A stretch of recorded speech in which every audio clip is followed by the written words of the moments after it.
Good evening विद्यार्थियों।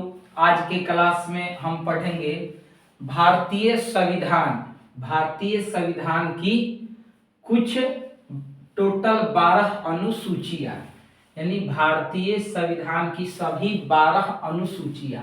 तो सबसे पहले हम देखेंगे, समय वेस्ट ना करते हुए, प्रथम अनुसूची, भारतीय संविधान की प्रथम अनुसूची।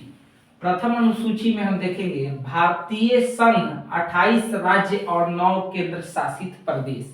यानी पहले अनुसूची में हम पूरे भारत में जितने राज्य हैं, पूरे भारत में जितने राज्य हैं और जितने केंद्र शासित प्रदेश है, केंद्र शासित प्रदेश है, यानी भारत के अंदर, हमारे देश के अंदर जितने राज्य हैं और जितने केंद्र शासित प्रदेश है, इनके बारे में हम इसमें दिया गया है।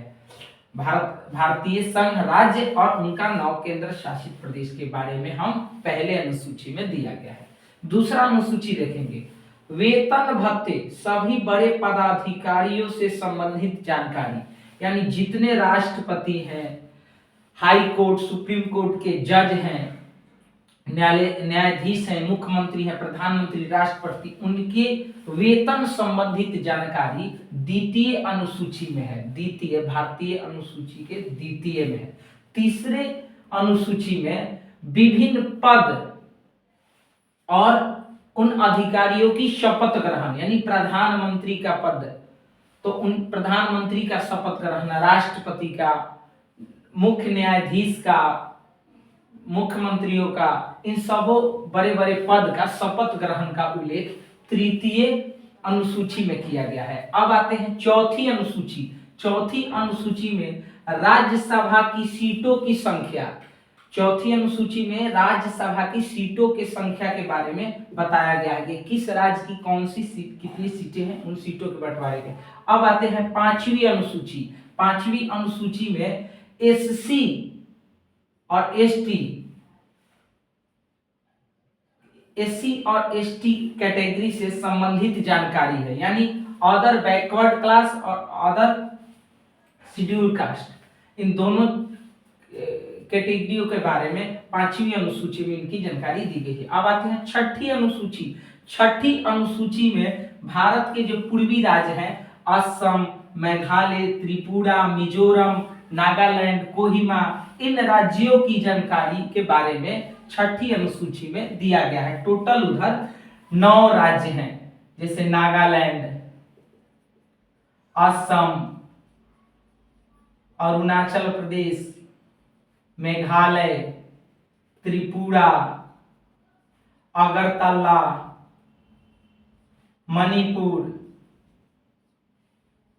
इन ऐसे 9 राज्य हैं। तो इन 9 राज्यों के बारे में छठी अनुसूची में दिया गया है, यहाँ के जनजातियों के बारे में, इन राज्यों के जनजातियों के बारे में। अगला देखेंगे, अगला 7वीं अनुसूची, केंद्र और राज्य के बीच शक्तियों का बंटवारा। केंद्र सरकार और राज्य सरकार के बीच शक्तियों का बंटवारा है, यानी केंद्र सरकार के पास कौन कौन सी शक्तियां हैं जो देश में लागू कर सकते हैं, उनका पालन उनके अकॉर्डिंग, और राज्य सरकार के पास क्या है, अपने राज्य में क्या क्या कर सकती हैं, जगहों का नाम बदलना, अपने राज्य के विकास के क्या क्या पावर, राज्य सरकार और केंद्र सरकार को क्या क्या पावर, तो उन दोनों के पावर का, उन दोनों को क्या क्या शक्तियां मिली हुई, इन चीजों का 7वीं अनुसूची में है।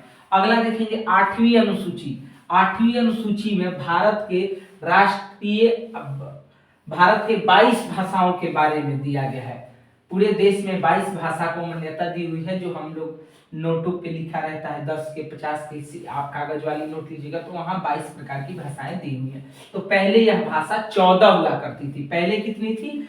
पहले ये 14 थी, अब यह वर्तमान में 22 भाषा हो गई है। तो भारत की इन 22 भाषाओं को 8वीं अनुसूची में रखा गया, इनके बारे में। अब आते हैं 9वीं अनुसूची, संपत्ति अधिग्रहण के बारे में बताया गया, यानी किस नेता के पास, किस मंत्री, किस विधायक के पास बड़े बड़े कुछ, उनके संपत्ति का ब्यौरा सरकार लेगी, सरकार को, इनकम टैक्स वाले को, कर विभाग को सरकार को बतानी पड़ेगी, तो उनके संपत्तियों का ब्यौरा इस प्रकार का 9वीं अनुसूची में रखा गया। अब अगला है 10वीं अनुसूची में दल बदल अधिनियम है, यानी किसी भी पार्टी का कोई भी नेता किसी भी पार्टी में समय से जैसे चाहे वो अपना दल बदल सकता है, तो दल बदल अधिनियम 10वीं में है। 11वीं अनुसूची में है पंचायती राज्य व्यवस्था के बारे में 11वीं अनुसूची में बताया गया है। और लास्ट है और नेक्स्ट है 12वीं अनुसूची में नागरीय निकाय 74वां संविधान संशोधन के बारे में 12वीं अनुसूची में बताया गया है। 74वां संविधान संशोधन नगरीय निकाय चुनाव के बारे में बताया गया है।